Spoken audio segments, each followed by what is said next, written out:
अस्सलामुअलैकुम वरहमतुल्लाहि वबरकातुहू। प्यारा भाइर ऐं भेनरो, आउं तव्हांखे ख़ुशि आमदीद चवां थो। उम्रो ऐं हज कीअं कजे वीडियो लेक्चरनि जे हिन सिलसिले में मुफ़क्किरीन जी तरफ़ां AM बलोच सां गॾु क़िस्त नंबर 4 ख़ुदि जी तयारी। महिरबानी करे हिन चैनल खे सब्सक्राइब करियो ऐं घंटीअ वारे बटण खे दॿायो त जीअं हर नई अचण वारी क़िस्त जो इतला तव्हांखे मिली सघे। तव्हां पहिरीं सब्सक्राइब करे चुका आहियो, तव्हांजो शुक्रगुज़ार आहियां। हीअ वीडियो अगरि तव्हांखे पसंदि अचे त लाइक वारे बटण खे दॿायो, अगरि न पसंदि अचे त डिसलाइक वारे बटण खे दॿायो ऐं पंहिंजे ख़्यालनि जो इज़हार हेठि कमेंट्स में ज़रूरु करियो।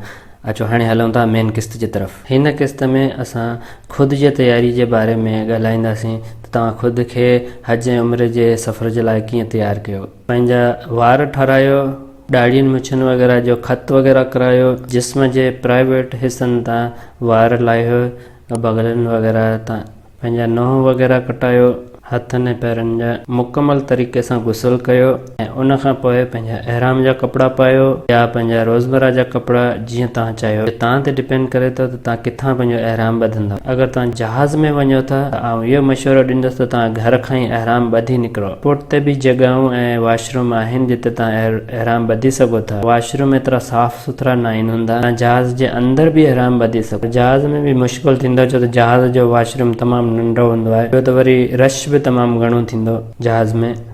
जहाज़ जल्दी अगरि मिकात पास करे वियो त बि मसइलो थींदो।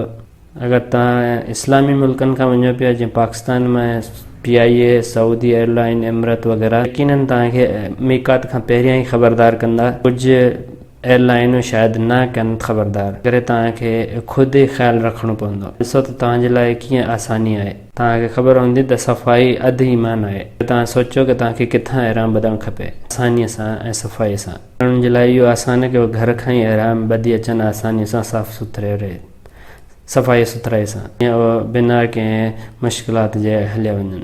उनखे एयरपोर्ट जे या जहाज़ जे वॉशरूम में वञण जी ज़रूरत ई न पवे, ख़ासि करे जहाज़ जे तंग वॉशरूमनि खां। महिरबानी अगरि इहो वीडियो तव्हांखे पसंदि आयो हुजे त लाइक वारे बटण खे दॿायो, अगरि न पसंदि आयो हुजे त डिसलाइक वारे बटण खे दॿायो। ख़्यालनि जो इज़हार कमेंट्स में करियो।